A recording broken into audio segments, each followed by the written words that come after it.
Ayan mga kababayan, magandang hapon. Meron po tayong nasagap na balita na pilit daw pong isinasakay si Tatay Digong sa eroplano.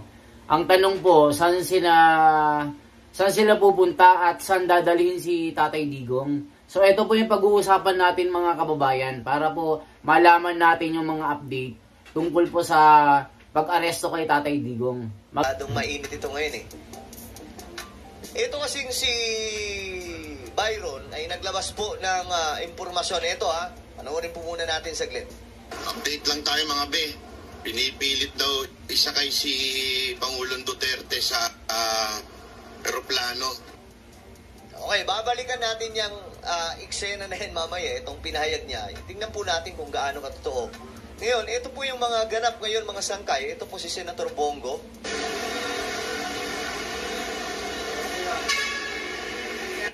Yan yung nasa loob po si PRRD.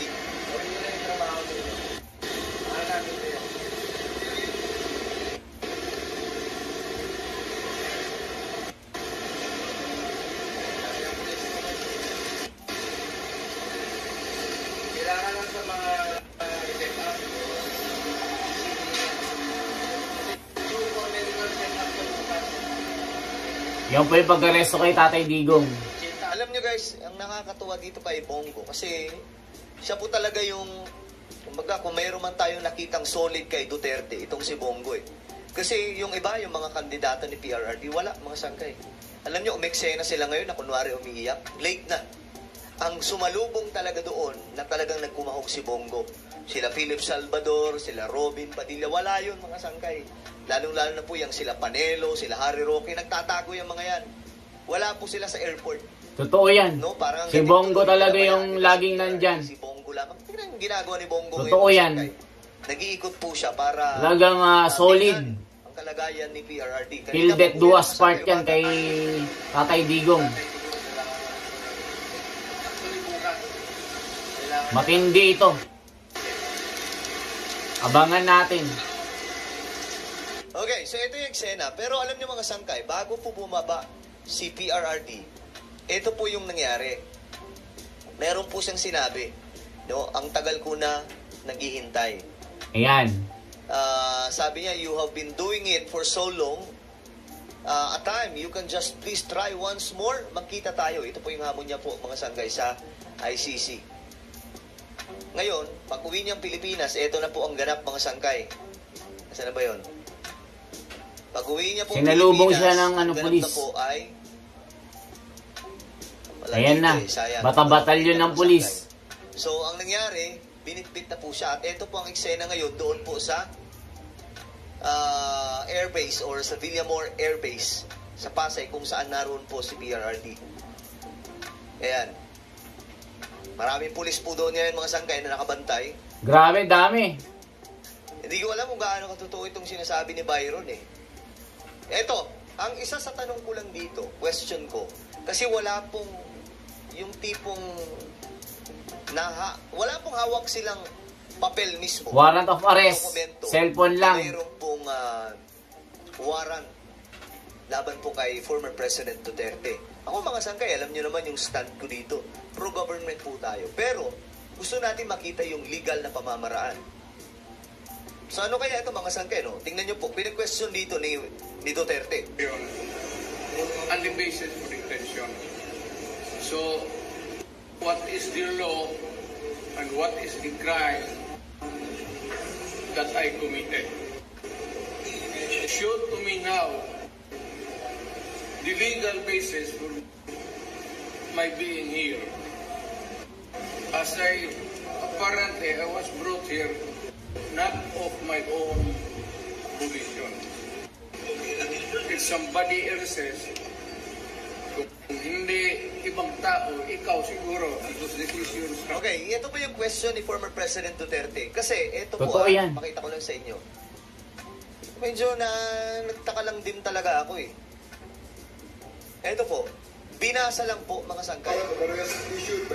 Mo, cellphone no. Cellphone binasa lang. So ano to? Drama lang ba to? Or what? Guys? Ayan mga kababayan. Asking. Panoorin po natin ang eksena. Mga kababayan, anong masasabi nyo dito? Pwede palang mang-aresto na sa cellphone lang nakalagay sa Android na sira-sira. Mga kababayan, ano sa tingin nyo? Meron bang mali dito sa pag-aresto kay Tatay Digong? Ano sa tingin nyo? Kasi tignan nyo sabi nga ni Tatay Digong, what is the crime that I committed? Show me the legal basis. Tapos binasa lang, you are under arrest.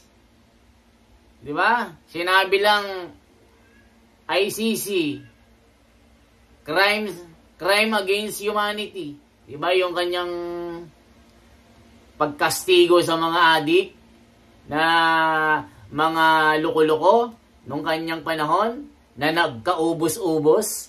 1 milyon ng mga adik ang ipinakulong ni Tatay Digong na halos malasardinas yung sitwasyon nila doon kasi hindi na magkasya yung mga kulungan sa Pilipinas. Mula sa probinsya hanggang sa mga syudad, yung mga adik na nagtatago, talagang nakatikim ng kamay na bakal kay Tatay Digong. Yun ang kanyang kasalanan daw.